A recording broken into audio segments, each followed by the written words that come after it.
Akal tanpa syahwat tidak akan bisa berjalan wajar. Betul. Syahwat tanpa akal akan menjerumuskan manusia. Betul. Tapi syahwat diakalin, diikuti dengan syariat, maka itu akan menjadikan kenikmatan.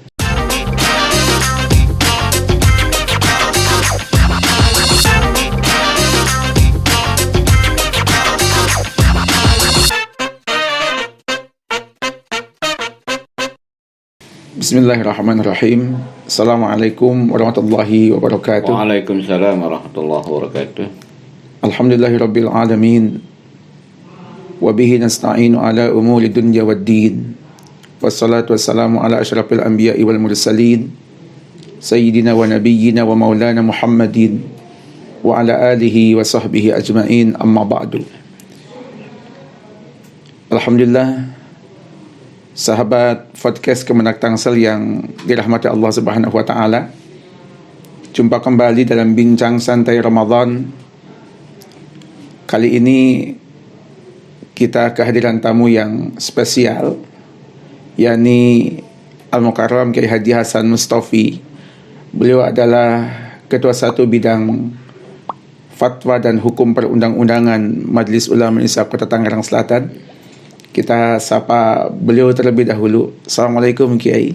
Waalaikumsalam warahmatullahi wabarakatuh. Alhamdulillah sehat Kiai ya? Alhamdulillah. Alhamdulillah ya Rabbil Alamin. Ya, masih saum Kiai ya? Insyaallah. Insyaallah. Alhamdulillah.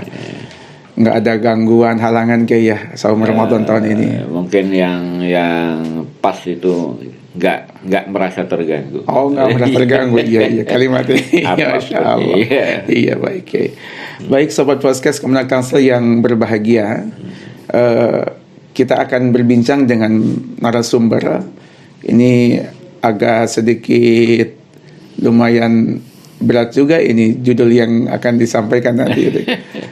Aplikasi legitimasi Allah.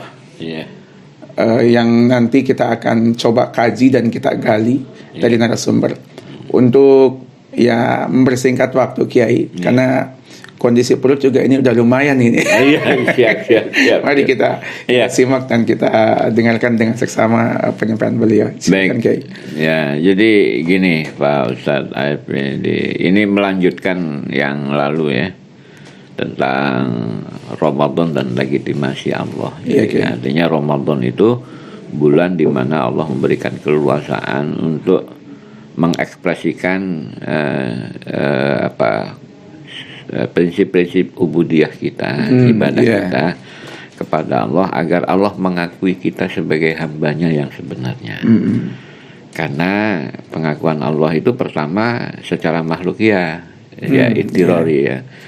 Kita memang hambanya, tapi apakah kita nanti di akhirat diakui sebagai hambanya? Oh, Masya Allah. Gitu, karena apa ya, dasarnya itu fadkhuli fi ibadi. Itu. Nah, dan ini pengakuan Allah juga berlaku kepada nabi-nabi sebelumnya, termasuk Nabi Muhammad. Nabi Muhammad itu dia sebagai abdihi. Makanya abdihi dalam konteks Al-Quran itu kan ada yang maksusatin, ada yang mujmal. Nah, ini sekarang bagaimana memanfaatkan bulan Ramadan itu sebagai aplikasi legitimasi Allah. Artinya melakukan sesuatu agar Allah mengakui kita. Tentunya masih berkaitan dengan amanu wa amilus sholihat. Amal soleh itu semua bentuk amaliyah sekecil apapun yang bersandar pada syariat Allah dan didasarkan atas ketaatan dan pengakuan bahwa nantinya akan ada penyempurnaan di akhirat. Ketaatan dan pengakuan. Iya, jadi gini, kalau innalillahi itu kan tauhidun wa iqrarun bil ubudiyyati wal mulki. Wa inna ilaihi rajiun itu kan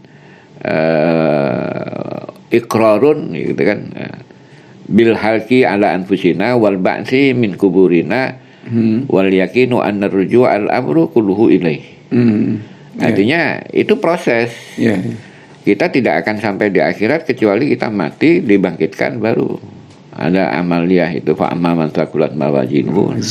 Nah, ketika kita sudah entah baik buruknya seberapa timbangan, terus Tapi kan ada yang banyak dosa tapi Allah akui gitu. Ada orang yang banyak amal tapi nggak diakui oleh Allah, itu kan ada ya. Masya Allah. Itu ada itu, banyak amal ternyata intinya itu adalah innamal a'malu binniyat, Pak. Innamal a'malu binniyat. Nah, sekarang bagaimana mengaplikasikan upaya-upaya legitimasi Allah yang harus kita dapatkan? Itu saya coba berangkat yang sederhana. Ibadah yang paling ringan itu kan zikir ya. Nah, ketika Allah mengatakan alladzina amanu wa tatma'innu qulubuhum bidzikrillah. Orang-orang yang beriman itu mencari ketenangan jiwa itu dengan berzikir kepada Allah. Ingat Allah ya. Dan Allah menjawab dengan pengakuan ala bidzikrillah tatma'innul qulub. Subhanallah ya. Itu Allah udah memberikan kemudahan. Memang benar. Tapi apakah setiap zikir kita ini mutmainnah? Iya. Nah ini kadang-kadang kita berzikir hanya pada tataran lafdul lisan, tapi bukan lafdul qalbi gitu loh. Sehingga kita tidak pernah tenang dalam jadi nggak sinkron ya nggak antara sinkron. lisan dengan hatinya. Artinya ketidaktenangan itu sama dengan kita tidak mengakui bahwa itu berefek gitu loh. Tapi izin kayak bagusan mana gitu kalau ada yang zikir yang dilafatkan dengan kencang dengan zikir yang tersembunyi. Itu betul. Yang mana tuh ya kayak yang saya kira dua unsur harus terpaut, Pak. Nggak bisa dipisah. Harus balance. Karena apa? Ada tauhidun wa ikrarun. Itu kan pengakuan secara lisan. Kalau kita nggak cukup percaya aja, tapi tetap asyhadu an la ilaha harus diikrarkan. Nah, makanya bahasa ikrar itu kan mengucapkan bil lisan. Tasdidum bil qalbi wa iqrarum bil lisan. Nah, itu semua aspek ubudiyahnya juga mengacu kepada itu. Maka ada korelasi ya, korelasi dzikir itu. Ada lafdul qalbi, ada lafdul lisan. Lafdul lisan itu ya mudawamatun bilisanin. Dia dibiasakan dengan, kalau dia seseorang membiasakan, kalau kita sering membiasakan dikir-dikir kita, akhirnya itu melekat pada apa ya, ekspresif ya. Dikir ekspresif itu spontanitas. Astagfirullah, masya Allah, itu kan ekspresif namanya. Nah itu bisa jadi akan masuk pada relung hati atau keluar dari relung hati. Kalau itu sering kita lakukan tanpa kita niatkan dengan tulus, maka zikir kita itu tidak akan pernah mendekatkan diri kita kepada Allah. Kalau kita tidak pernah bisa mendekatkan diri kita kepada Allah, mana bisa Allah mengakui kita, kan gitu ya. Maka wama amwalukum wala auladukum tuqarribukum indana zulfa illa man amana wa amila sholihan, kan gitu. Nah, jadi amal soleh itu paling yang minimalis nih, itu zikir ya. Ini Kiai, Allah itu kan pernah menyampaikan dalam Al-Quran yang ya ayyuhalladzina amanu dzkurullaha dzikran katsira wasabbihu bukratan wa asila, sampai kalimat kan itu kalimat apa ya, ungkapan dari seorang hamba Allah ketika memuji Allah bil lisan maupun bil qalbi.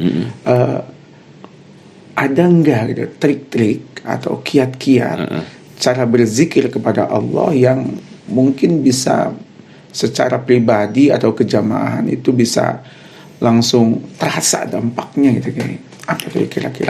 Ada istilah bahasa tanaqalul lisan wal qalbi. Ya, mengikat lisan dengan hati.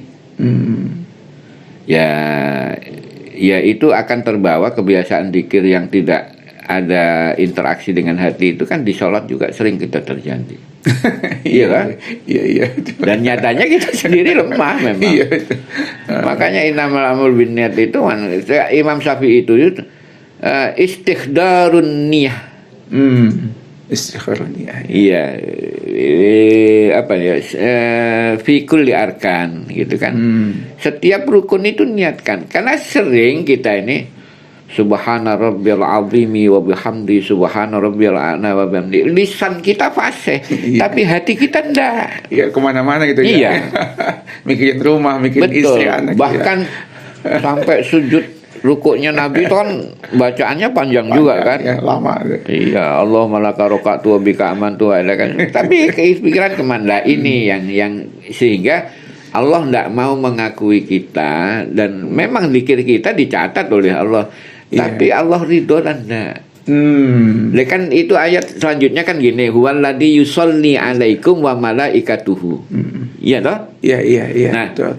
itu huwallazi yusolli alaikum. Dia Allah Subhanahu wa taala bersolawat wa malaikatuhu dan malaikatnya.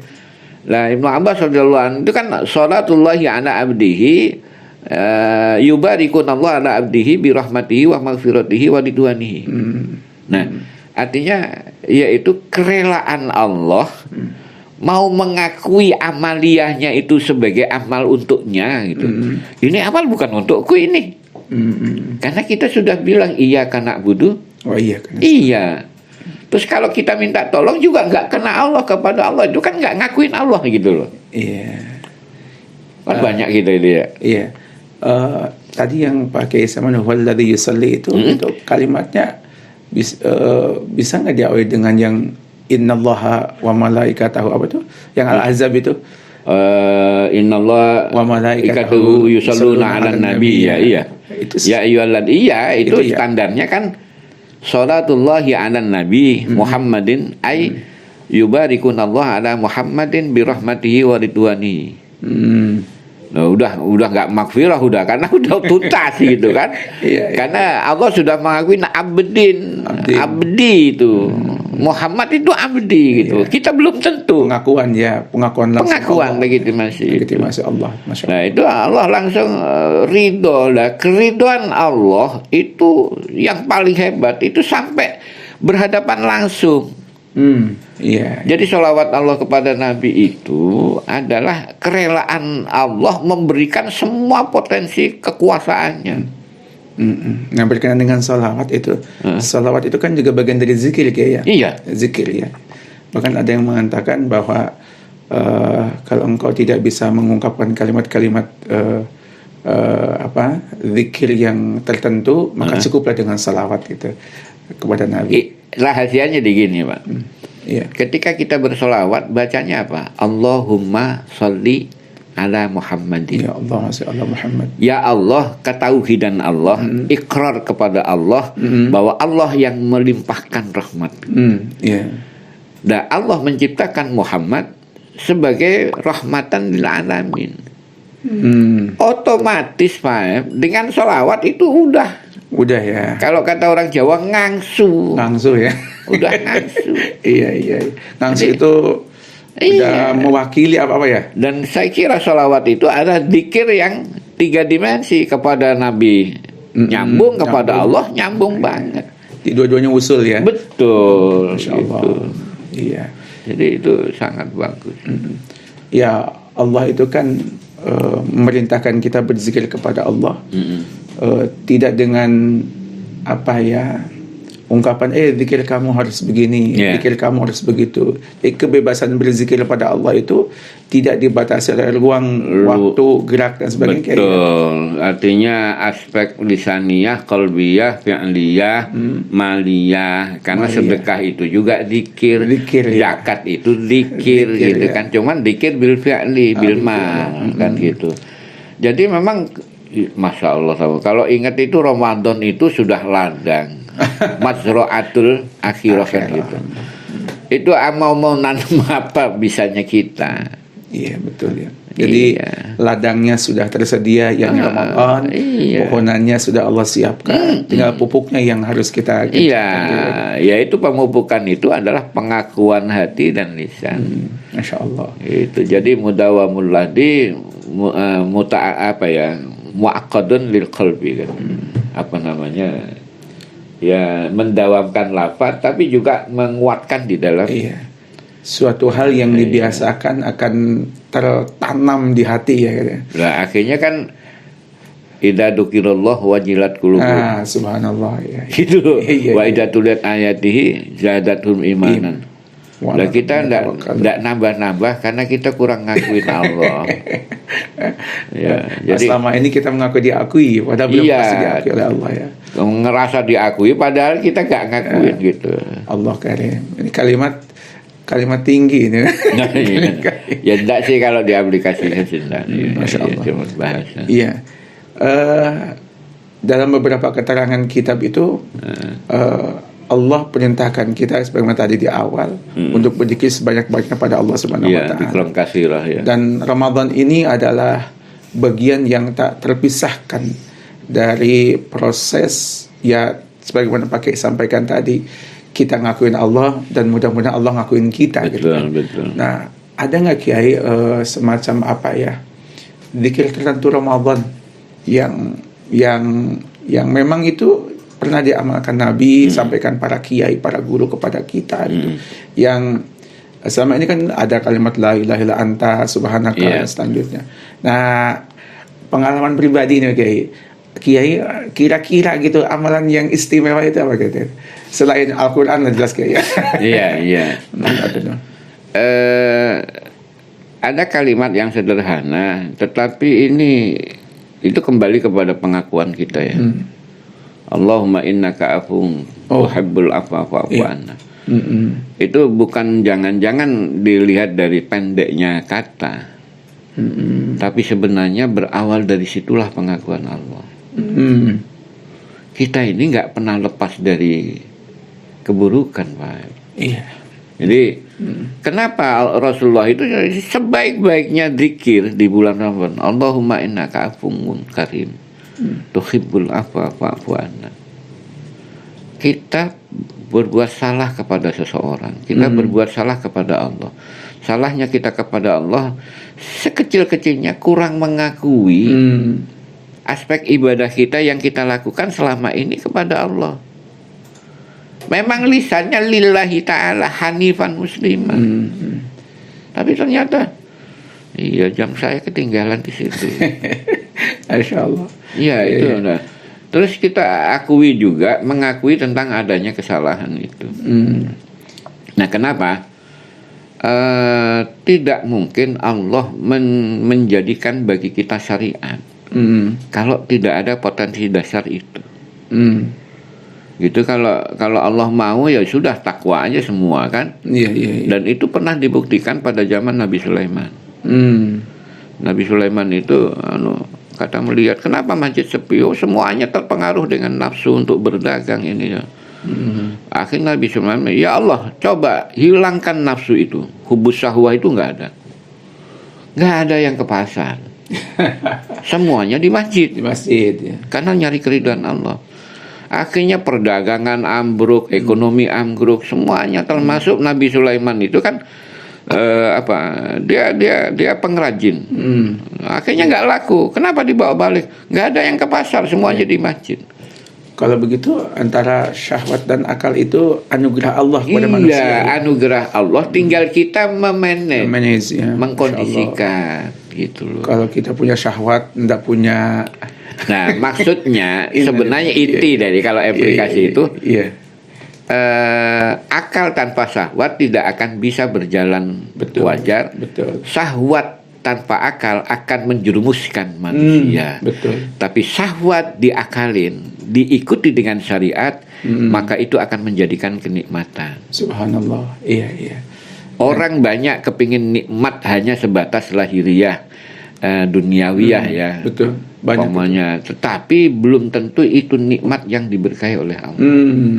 Makanya satu contoh, kita berkumpul dengan istri kita. Gitu. Kenapa kita Allahumma jannibna syaiton itu kan? Itu hanya ingin mengikatkan supaya ini bagian ibadah. Betul. Tapi kalau kita hanya nikmatnya saja enggak jadi ibadah. Iya. Sama makan kalau kita bismillah alhamdulillah jadi ibadah. Kalau enggak berapi.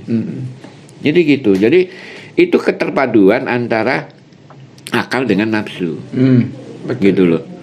Maka kalau akal saja ya kita jadi malaikat lah. Iya.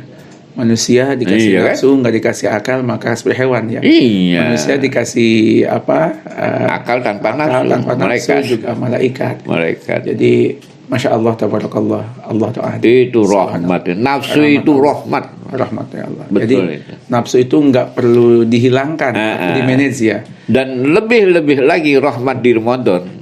Semua keterbengkalaian nafsu itu dicuci di Ramadan. Dan apa namanya? Iya. Ramadan itu salah satu cara Allah ya. Cara Allah memberikan keistimewaan kepada umat Muhammad SAW untuk memanage nafsu. Iya, makanya tazkiyatun nafs kan. Syahrut tazkiyah. Tazkiyah ya. Iya. Baik. Ini ya. Mungkin ada kesimpulan kayak yang akan disampaikan jadi sobat podcast. bagaimana mengaplikasikan aspek ubudiyah kita supaya kita mendapatkan legitimasi Allah. Mari kita mulai dari ibadah yang paling kecil, zikir. Zikir ya. Mari kita akui zikir itu bagian dari kontemplasi kita kepada Allah, dialog kita kepada Allah. Sering kita berzikir tapi tidak dalam kondisi berdialog dengan Allah. Iya, betul. Sehingga kita kalau melihat Allah itu pasti melek, Pak. Tapi kalau kita zikir merem itu berarti nggak melihat Allah artinya. Masya Allah. Saya kira itu aja sederhana. Mudah-mudahan kita senantiasa berlimpah berkah dari Allah. Amin, amin ya Allah, ya Rabbal alamin. Ya, terima kasih Pak Kiai Haji Hasan Mustafi pencerahannya tentang aplikasi legitimasi Allah Subhanahu wa taala. Dan Ramadan ini bulan kita menanam dan insya Allah memetik, dan semoga Allah memberikan kebaikan buat kita semuanya. Demikian sahabat podcast Kemenak Tangsel yang dirahmati Allah, bincang-bincang santai kita di Ramadan kali ini, dan insya Allah akan kita sambung nanti di waktu yang akan datang dengan menghadirkan narasumber yang lainnya. Kurang dan lebihnya mohon maaf. Wallahul muwaffiq ila aqwamit thoriq. Assalamualaikum warahmatullahi wabarakatuh. Waalaikumsalam warahmatullahi wabarakatuh. هل هلالك يا هلا بك، هل هلالك يا رمضان، والله اشتقنا فرحنا بك، صوم وطاعة للرحمن، صوم وطاعة